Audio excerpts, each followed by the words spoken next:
When I say the people united, you say we'll never be defeated. The people united. The people united. Woo! Thank you all so much for coming out here today. We are living in a time where just this week, billionaires held a banquet and feasted on taxpayers' money in a grotesque display of opulence. Meanwhile, they burn our planet, and migrants and those fleeing unimaginable situations and seeking refuge are being blamed for problems by a racist movement that took to the streets of London only last weekend. Our planet is burning, and billionaires are not only striking the match, but they are adding fuel to the fire. Big polluters have concealed the truth on the climate crisis for decades, invested billions in delaying and opposing climate action, and now they are rigging systems designed to create a global approach to the climate crisis. I don't know about you, but I am fed up of corporations polluting our planet. It is time for them to pay up.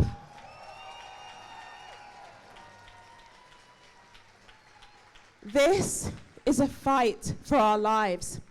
Together, we can fight against the rampant inequality that is causing the climate crisis, while billionaires and corporations hoard unimaginable wealth on the backs of the poorest. The fossil fuel industry, for example, have raked billions in profit while our planet burns and while people throughout winter struggle to choose between eating and heating their homes. And big banks are continuing to fund the expansion of fossil fuels, even though the International Energy Agency and the UN have stated that there cannot be any new fossil fuel projects to secure a livable future. We are already seeing the severe impacts of climate change, flooding in Pakistan and India displaying thousands, typhoons in the Philippines, heat waves in the summer of 2025 being the hottest on record for Europe. There are people who are profiting off of this and playing distraction tactics. They are fueling hatred and weaponizing the issues that people are facing every day. Trying to get a doctor's appointment, living paycheck to paycheck, and struggling to afford another overpriced train ticket. Our government has created scapegoats in disabled people and migrants who have not caused this mess.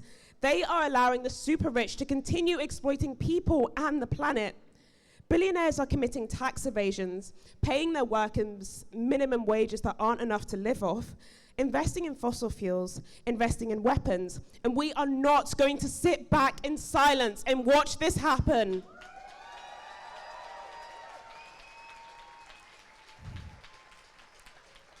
Ithaca Energy, for example, who has a stake in the Rosebank oil field, has just made 1.1 billion in the first half of 2025. And boo indeed. And much of these profits will flow to Delek Group, an energy giant operating in illegal settlements and who provide fuel to the IDF at a time when Israel is responsible for genocide. Profits from exploiting oil in the North Sea should not be benefiting countries committing human rights atrocities and a live streams genocide.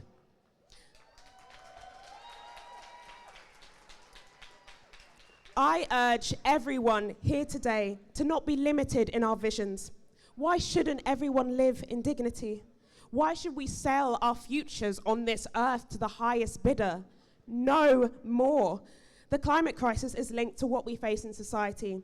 Climate justice is racial justice, social justice, gender justice, LGBTQ+ rights, and liberation for all.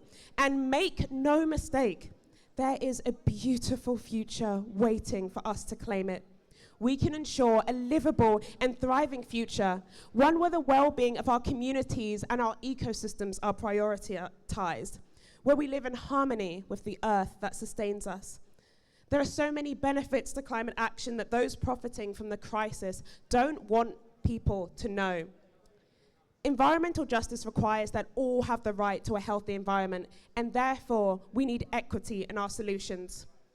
They want us to believe that we have no power, but it is a radical act of defiance to know that we do.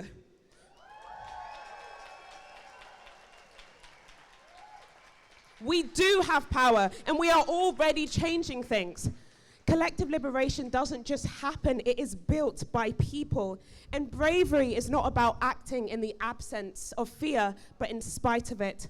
And the reason that I, as a young black woman, stand in front of you here in the UK today is due to my ancestors and those who paved the way before me, who stood in the face of injustice, who did not stay silent in the face of adversity, who showed up. And because of the people who are making history every single day. And we can choose to move with compassion and love and show our humanity. If we don't speak out and continue organizing now, then when? Keep your heart soft. Hold on to your humanity. Do not lose sight of the fact that there is resistance everywhere. I mean, look at all of you. This is beautiful. Us who choose life and justice, we are the majority. And a quote by Arundhati Roy that I love is, "Another world is not only possible, she is on her way, and on a quiet day, I can hear her breathing." But you have to believe it, to organize for it, to build hope. They will not strip us of our joy and our communities we hold dear. Our love and our organizing power will always ring louder than their hatred and division.